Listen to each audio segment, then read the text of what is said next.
The video is purely educational and is not a financial advice. Trading involves financial risk. Past performance is no guarantee of profits. Please consult a SEBI registered financial advisor before making any investment decisions. परसों रात को मैंने एक video बनाई थी कि ऐसा मौका कभी नहीं, और आज निफ्टी मतलब कल निफ्टी 3.5% ऊपर चली गई। गजब।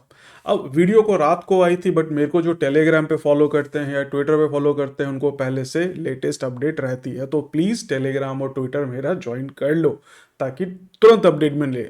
वीडियो हर मिनट नहीं बनाई जा सकती। वैसे ट्रंप ने बोला कि हम 2 वीक का सीज फायर कर देंगे, और डोनाल्ड ट्रंप मान गए ईरान की सभी 10 शर्तों पे, जिसमें कि अग्रेशन नहीं करना है, सीज फायर प्रॉपर करना है, ईरान को कंट्रोल मिलेगा स्ट्रेट ऑफ हॉर्मज का, उसके बाद यूरेनियम इनरिचमेंट कर सकता है, और भी जो सेक्शन है वो सारे हटा लेने हैं, ठीक है, और जो टर्मिनेशन है यूएन सिक्योरिटी काउंसिल रेजोल्यूशन का वो भी करना है, और जो वॉर में खर्च हुआ उसको देना है, और जो हिजबुल्ला और लेबनान है उसके ऊपर भी अटैक नहीं करना है। तो इस तरह के सारे टर्म्स जो है यूएस मान गया, और यूएस बोल रहा है कि हम इससे बाहर होना चाहते हैं, बिकॉज एक्चुअल में कुछ मिल तो रहा नहीं है डोनाल्ड ट्रंप को, और बेइज्जत फजीहत पूरे वर्ल्ड में हो रही है।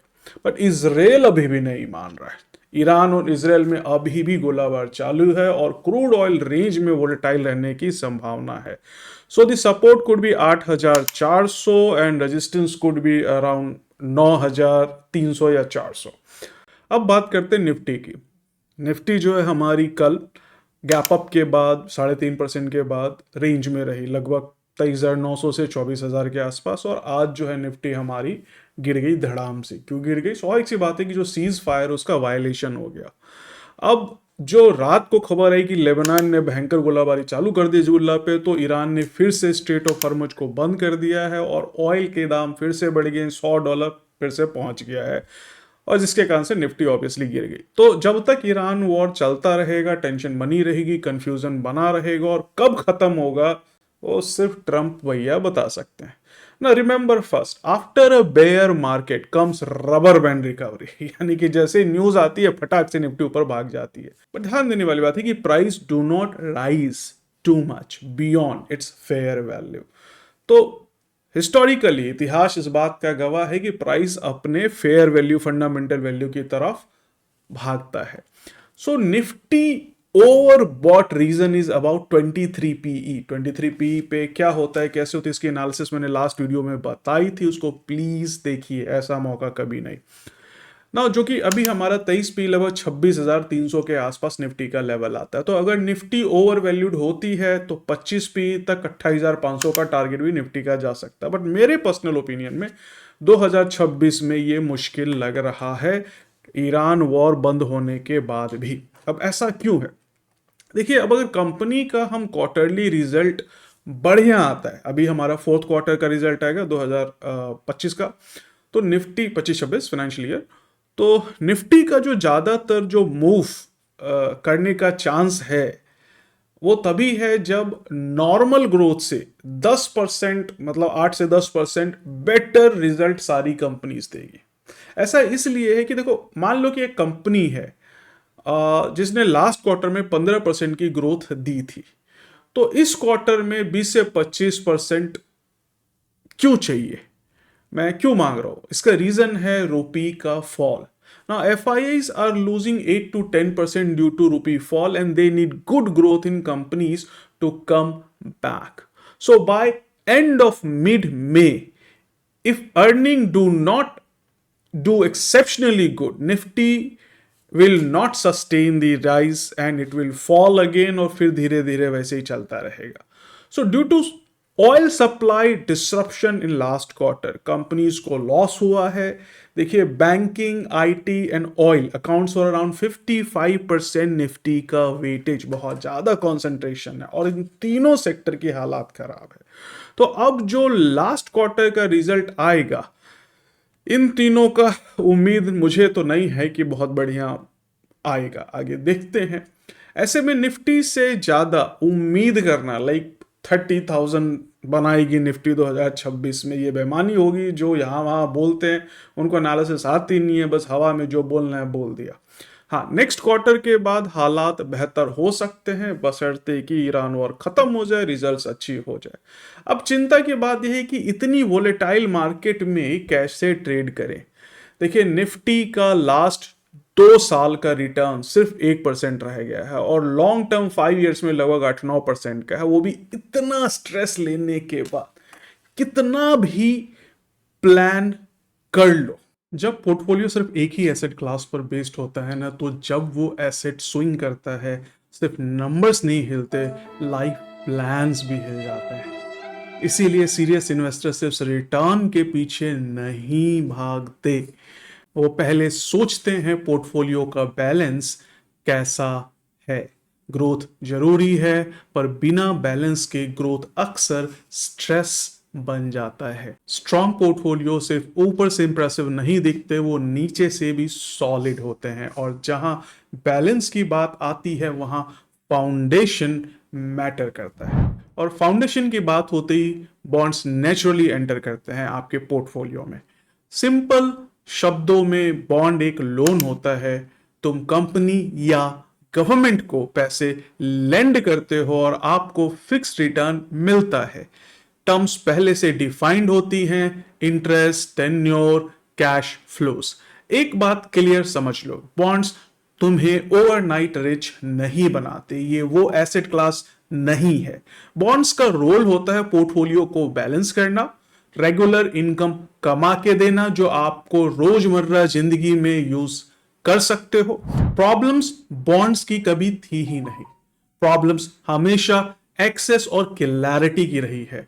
बॉन्ड्स किधर मिलेगा, कौन से बॉन्ड्स में इन्वेस्ट करना चाहिए, रिस्क कैसे समझें, ये सब इन्वेस्टर्स के लिए हमेशा कंफ्यूजिंग रहा है। और ये कंफ्यूजन दूर करने के लिए और इन्वेस्टर्स को क्लैरिटी देने के लिए बनाया गया है India bonds by Mr Vishal Goenka and Mrs Aditi Mittal, जिनके पास Indian plus international bond markets का 40+ ईयर्स का कंबाइंड एक्सपीरियंस है।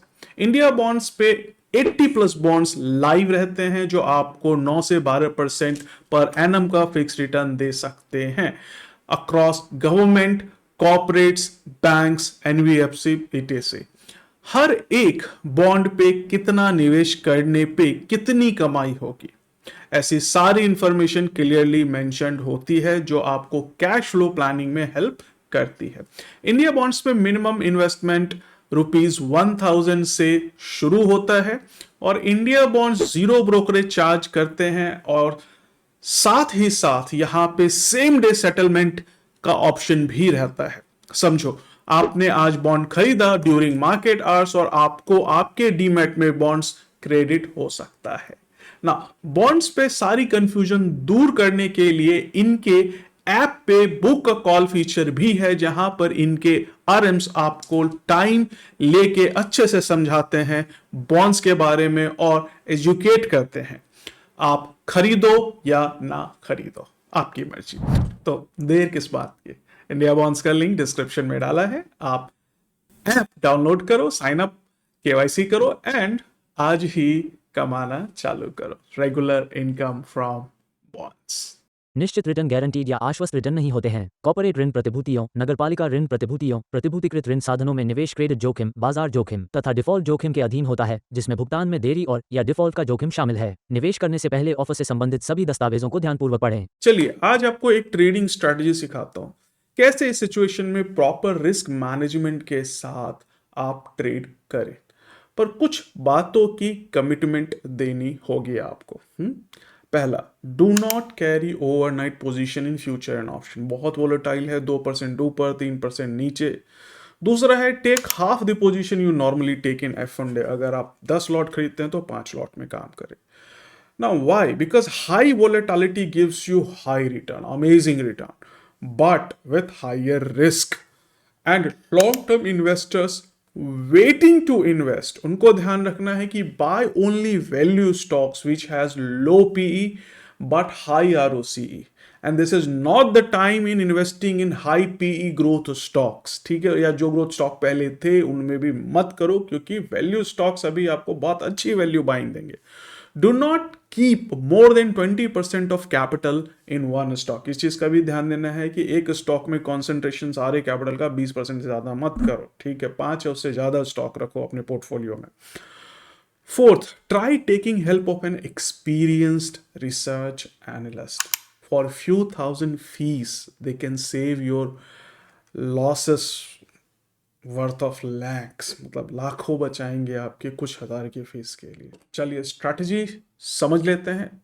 Step 1, first of all look for long term trend of Nifty, trend line बना के देखेंगे। दूसरा 200 DMA को भी लॉन्ग टर्म ट्रेंड के लिए लगाएंगे। तो दोस्तों क्या स्ट्रैटेजी है, आपको सबसे पहले लॉन्ग टर्म ट्रेंड बना लेना है। तो अगर आप गौर से देखेंगे तो यहाँ पे मैंने ये लॉन्ग टर्म ट्रेंड बनाया हुआ है, ठीक है। एक ये बनाया हुआ हमारा लंबा, एक दूसरा हमने ये लॉन्ग टर्म ट्रेंड बनाया हुआ पहले से ट्रेंड लाइन पे है। अगर इससे छोटा हम लोग आएंगे तो हमारा जो शॉर्ट टर्म ट्रेंड बनेगा, मैंने रे लिया है यहाँ पे, ऐसा कुछ हमारा शॉर्ट टर्म ट्रेंड बनेगा, ठीक है। तो आप हमेशा लॉन्ग टर्म ही है, ये भी एक तरह से मार्च 2023 का है, और इधर भी हमारा ट्रेंड बना हुआ है। तो ये जो आप देख रहे हो यहाँ पे लो, ये पहले से हमने फॉरकास्ट कर दिया था लॉन्ग टर्म ट्रेंड के बेसिस पे। तो उस वक्त हम लोगों ने क्या किया था, इस 3 लो को, ये लो, अगर आप गौर से देखेंगे तो ये लो, 1 2 3, इन तीनों लो को कनेक्ट किया था और प्राइस हमारा इसके नीचे चला गया था। तो सितंबर में हमने एक वीडियो बनाई थी 2024 में, सितंबर में, मतलब 2025 कैसे निकल गया पता ही नहीं चला, एनीवेज। और तब बताया था कि निफ्टी का हाई यही है। अगर आपने वो वीडियो नहीं देखी हो तो आप जरूर देखिए, निफ्टी कहाँ कब कब गिरेगी, कहाँ गिरेगी, ये मैंने प्रॉपरली बनाया है। और उसके बाद हमने काफ़ी लंबा टारगेट भी दिया था, लगभग 22,319 का, based on the trend line. हमने बताया था कि ये पॉसिबल लेवल्स होंगे, ये पॉसिबल टारगेट्स हो सकते हैं। And in fact we saw those things covering. बहुत लंबा टारगेट है, लाइक हवा में तीर मार देना अलग चीज़ होता है, but with knowledge and skills it's a different thing. अब हमारे पास ये है कि हमने एक और लॉन्ग टर्म ट्रेंड बनाया था, ठीक है, जो भी पीछे से हमारा आ रहा था, and the price actually hits the trend line. तो लॉन्ग टर्म ट्रेंड बना के रखें, वो हेल्पफुल होता है आपको, बॉटम बताने में बहुत हेल्पफुल होता है। अब आपको क्या करना है, 3 और मूविंग एवरेजेस आपको लगाने हैं, 21, 50 एंड 200। तो हमारी जो ग्रीन वाली है यहाँ पे 200 है, मैं एक बार ये ऑफ कर देता हूँ, 21, 50। तो ये बताती है कि मार्केट हमारा लॉन्ग टर्म में बुलिश है या बेयरिश है। तो जब भी हमारा प्राइस इसके ऊपर निकल जाता है तो हम ये कहते हैं कि 200 से ऊपर है, तो मतलब लॉन्ग टर्म में हमारा प्राइस अभी बुलिश है, ये मार्केट बुल मार्केट है राइट नाउ। और जब हमारा प्राइस 200 से नीचे होता है तो हम कहते हैं कि ये हमारा बेयर मार्केट। तो आपको कॉन्सेप्ट क्लियर हो जाना चाहिए कि बेयर मार्केट क्या होती है, बुल मार्केट क्या होती है। तो 200 से बिलो जब तक रहेगा ये बेयर मार्केट है, ठीक है। अब इसके बाद क्या है, आपको ट्रेड करनी है। तो ट्रेडिंग करने के लिए हम लोग जो है नॉर्मली 21 और 50 का यूज़ करते हैं, खासकर जो है जब हमें स्विंग ट्रेडिंग करनी होती है, लंबा थोड़ा रखना होता है कि अभी खरीदेंगे 1-2 हफ्ते बाद बेचेंगे, ठीक है, और डेली चार्ट पे करते हैं। लेकिन मान लेते हैं कि हमें 2-4 दिन में ही खरीदना बेचना है। तो दूसरा ये है कि अगर आप बात करेंगे यहाँ पे ट्रेड की, तो जनरली 21 के क्रॉस ओवर पे आप बाई करते हैं और 50 का हमारा टारगेट होता है इन जनरली स्विंग ट्रेडिंग में, या फिर ट्रेल करते हैं स्टॉप लॉस को तो 200 तक का हमारा टारगेट जाता है। एनीवेज, तो अब हम इसको जब प्लेस कर लेते हैं स्विंग ट्रेडिंग के लिए, तो आप अपना जो एंट्री है उसका स्टॉप लॉस और छोटा करने के लिए आप इंट्राडे में भी आ सकते हैं। तो आपको क्या करना है, आप 15 मिनट के टाइम फ्रेम में आ जाएं या 30 मिनट के टाइम फ्रेम में आ जाएं। आप बोलो सर 5 मिनट में नहीं काम करे। देखो निफ्टी ना ऐसे ऐसे होती रहती है, 10 पॉइंट 20 पॉइंट 10 पॉइंट 20 पॉइंट। तो अगर आपको 2-4-5 हज़ार खेलना है, रुपए में खेलना है, तो आप जो है 10-20 पॉइंट पे खेल लो, आप 10 लॉट लेके खेल लो। या फिर वॉलेटाइल मार्केट है तो आप 10 लॉट को 5 लॉट कर दो, ठीक है, और टाइम फ्रेम बड़ा कर दो। यानी कि जहाँ मैं 5 मिनट में काम करता था 10 लॉट लेके, वहाँ पे 15 मिनट या 30 मिनट में काम करूँगा, लेकिन 5 लॉट लेके करूँगा, ताकि मेरा स्टॉप लॉस बार बार ट्रिगर ना हो और मेरी एंट्री सॉलिड हो। तो आप 30 मिनट या 15 मिनट में काम करें। तो जैसे मैंने 15 मिनट का टाइम फ्रेम ले लिया, क्योंकि मार्केट बहुत वोलेटाइल है, तो 5 मिनट मैंने छोड़ दिया मूविंग एवरेज पे काम करने के लिए। अदरवाइज आप करना चाहो करो 5 मिनट में, ठीक है। अब ये हमारा देख रहे हैं यहाँ पे हमारा जो रेड वाला है दैट इज 21, येलो वाला 50 एंड ग्रीन वाला हमारा जो है 200 है। ठीक है, तो हमें यहाँ पे 200 का काम नहीं है, मैं 200 को ऑफ कर देता हूँ। ठीक है, 50 एंड 21 का हमारा अभी भी यहाँ पे काम है। तो आपको करना क्या है, जैसे पहले तो लॉन्ग टर्म ट्रेंड पे हमारा प्राइस हिट करेगा, तो हम उम्मीद ये करते हैं कि प्राइस जब लॉन्ग टर्म ट्रेंड से ऊपर जाएगा, ठीक है, और पिछला हाई तोड़ेगा तो हम एंट्री करेंगे। तो जैसे हमारा ये लॉन्ग टर्म ट्रेंड से ऊपर चला गया, अब ये हाई बन गया यहाँ पे, बट ये हाई टूटा नहीं। ठीक है, फिर दोबारा ये नीचे आया और ऊपर गया और इसका हाई टूटना चाहिए। तो कहाँ पे हाई टूटा, यहाँ पे आके हाई टूटा। तो आप डेली पे दिखाता हूँ मैं आपको क्या कहना चाहता हूँ मैं, कि ये हमारा नीचे गया और फिर प्राइस ऊपर आया। ठीक है, आप देखेंगे हमारा प्राइस ऊपर आया, ऊपर जाते ही ये प्राइस नीचे आने लग गया, ये हाई नहीं तोड़ा। इसी तरह ये कैंडल नीचे गई, अगले दिन कैंडल ऊपर आई और इसका हाई तोड़ दिया, और यहाँ पे ये कैंडल इंटरसेक्टिंग नहीं है, तो आपकी एंट्री यहाँ पे बन सकती है। ठीक है, दिस इज 22,772। ठीक है, तो यानी कि आप लगभग एंट्री करेंगे 22,772, या मान के चलो ये है 7782 के आसपास। So this could be your entry.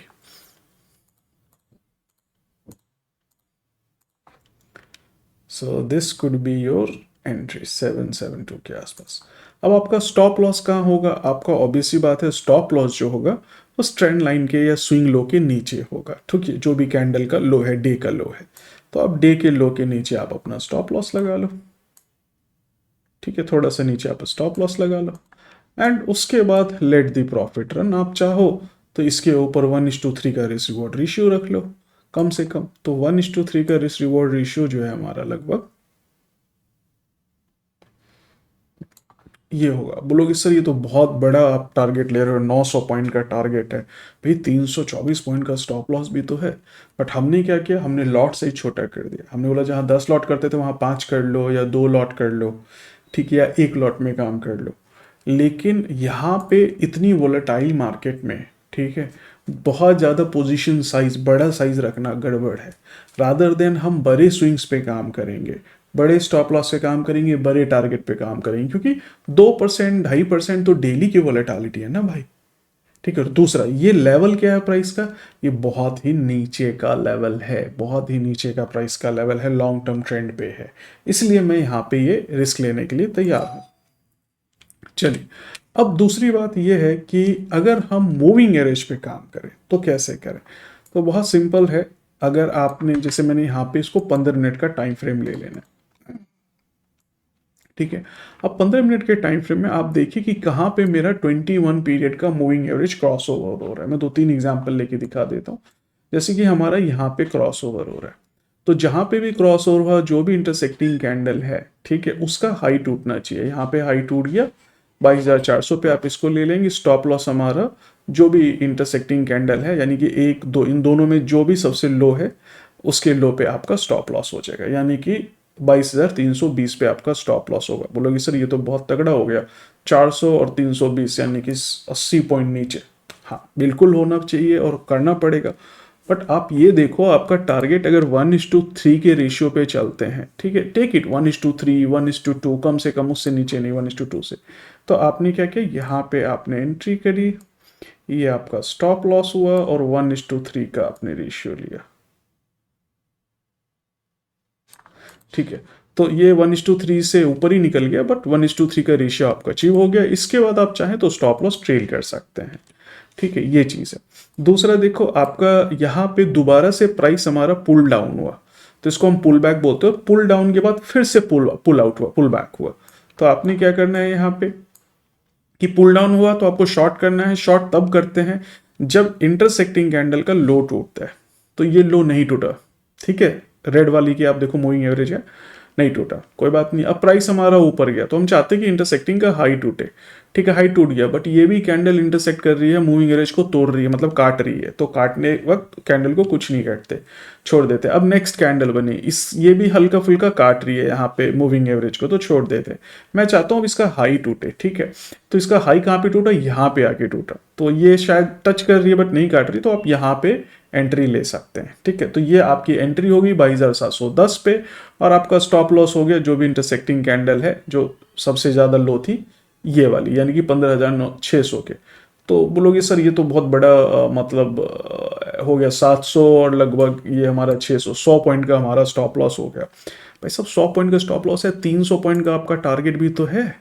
आप ये देखो ना कि आपका रिस्क रिवॉर्ड रेशियो कितना बढ़िया बन रहा है।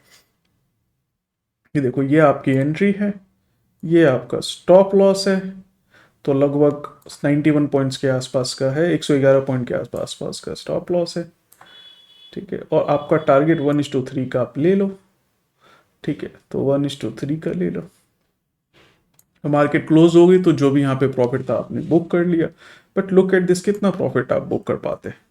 मैं बोलता हूँ क्लोजिंग के टाइम का जो प्राइस है ऑलमोस्ट, तो भी ये 252 पॉइंट आपका होता, 1:2 का रिस्क रिवॉर्ड रेशियो आपको मिलता है। दोबारा देखते हैं यहाँ पे फिर से पुल डाउन है, कुछ नहीं करना, इसका लो टूटना चाहिए, नहीं टूटा, इसका हाई टूटना चाहिए, टूट गया, हमने यहाँ पे ले लिया। So this is my long, this is my stop loss, ठीक है। अब टारगेट कम से कम 1:3 और मैक्सिमम 1:3 और कम से कम 1:2, ठीक है। तो मैंने 1:3 का टारगेट ले लिया। अब देखिए एकदम ऑलमोस्ट 1:3 के टारगेट पे हिट हो गया, ऑलमोस्ट, ठीक है। पॉइंट ही मतलब मामूली सा रह गया। तो अगर देखिए 267 पॉइंट है, अदरवाइज अगर मार्केट क्लोजिंग तक भी रखे हुए हैं तो ये हमारा 232 पॉइंट है। तो आप चाहो तो सेम डे निकल जाओ, क्योंकि नेक्स्ट डे में बहुत रिस्क है, क्योंकि पता चलेगा मार्केट गैप अप है या गैप डाउन है, which you should not do, ठीक है। तो गैप अप गैप डाउन पे काम तभी आप कर सकते हो जब आप इंट्राडे में काम करने की बजाय डेली चार्ट पे काम करो, and then you do not trade on without hedging your position. तो जैसे अगर आपने फ्यूचर्स कॉन्ट्रैक्ट बाई किया हुआ है तो उसके साथ उसको एक कॉल पुट के साथ हेज करो। जैसे आपने लॉन्ग किया है तो पुट एक साथ में बाई कर लो, एक छोटा सा प्रीमियम जाएगा आपको पुट का, बट क्या होगा, वो किसी भी बहुत बड़े नुकसान से बचाएगा। देखिए एक एट द मनी पुट का डेल्टा 50 होता है, तो अगर हमारा प्राइस ऊपर जाएगा तो 50% का ही प्रॉफिट आएगा। नॉर्मली 100 रुपये आना था, फ्यूचर में 50 रुपये आएगा, 50 रुपये आपको पुट खा जाएगा। लेकिन अगर डाउनवर्ड नीचे जाएगा तो आपको 50% का हेज भी मिलेगा, प्रोटेक्शन मिलेगा, बहुत मोटा नुकसान नहीं होगा। तो that's how with little risk management you can take your trade. तो आशा करता हूँ कि आपको वीडियो समझ में आई। कोई डाउट है तो आप कमेंट बॉक्स में जरूर लिखें, और हो सके तो इंडिया बॉन्ड्स की वेबसाइट विजिट करके देखिए, लिंक मैं आपको डिस्क्रिप्शन में दे रहा हूँ, काफ़ी डिटेल्स है बॉन्ड्स के बारे में वहाँ पे। और अगर आप एक सेबी रजिस्टर्ड एडवाइजर से असिस्टेंट लेना चाहते हैं तो विजिट malamalindia.com। और इसके अलावा अगर आप पढ़ाई लिखाई में इंटरेस्टेड हैं तो विजिट praveenkhaitan.com। और इस वीडियो को जरूर शेयर करिए, क्योंकि ज्ञान बांटने से बढ़ता है। मिलते हैं अगले वीडियो में, तब तक के लिए बाय बाय।